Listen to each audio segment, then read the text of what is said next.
Merci, Madame la députée. La parole est maintenant à Monsieur Olivier Becht du groupe UDI, Agir et Indépendants.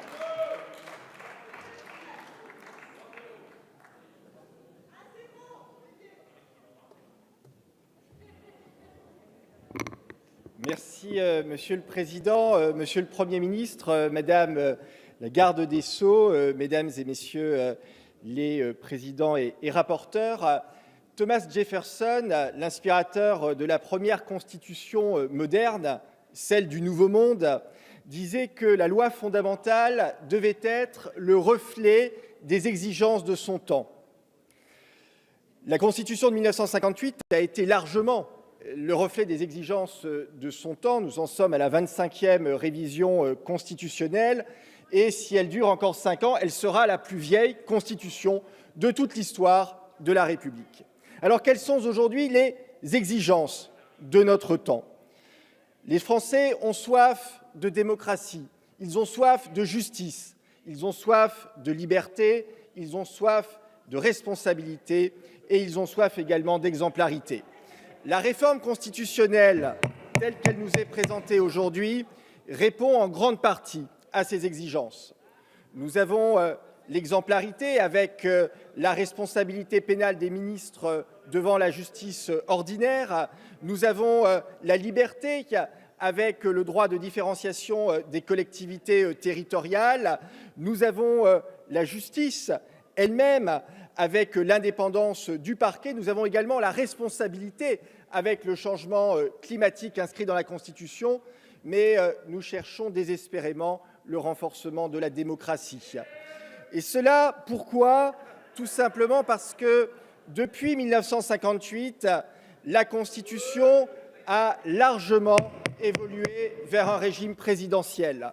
L'élection du président de la République au suffrage universel direct, de même que le quinquennat, ont renforcé le pouvoir du président et en ont fait le véritable chef de l'exécutif. Désormais, avec la concomitance à la fois de l'élection présidentielle et de l'élection législative, la majorité parlementaire doit son élection à l'élection du président de la République et cela raccourcit très largement la marge de manœuvre du Parlement. Les parlementaires sont priés de voter les textes, malheur aux frondeurs. Or, nous ne pouvons pas,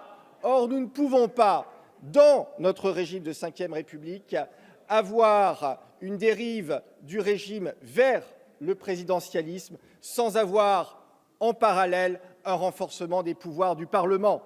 C'est ce que nous enseigne Montesquieu, c'est ce que nous enseigne également John Locke, ceux qui ont fait de la séparation des pouvoirs le fondement même de la démocratie.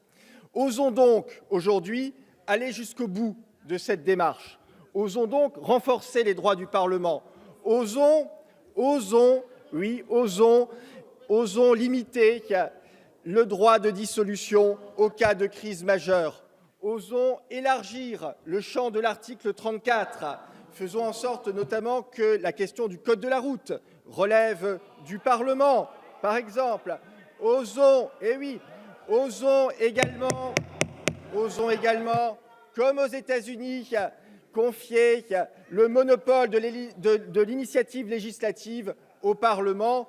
Osons également renforcer notre Sénat en le fusionnant avec le Conseil économique et social pour en faire une chambre à la fois législative et chargée de l'évaluation des politiques publiques par rapport aux générations futures. Voilà un certain nombre de pistes que nous défendrons au cours de ces débats. Si nous arrivons dans cette voie, alors nous aurons un pouvoir législatif qui non seulement vote la loi, mais également la fait. Cela renforcera le groupe majoritaire, cela fera aussi en sorte que les normes soient davantage en phase avec les réalités du terrain. Nous aurons un pouvoir exécutif qui sera chargé d'exécuter la loi et qui sera également chargé de gouverner. Enfin, nous aurons un pouvoir judiciaire qui sera chargé de sanctionner l'exécution de la loi.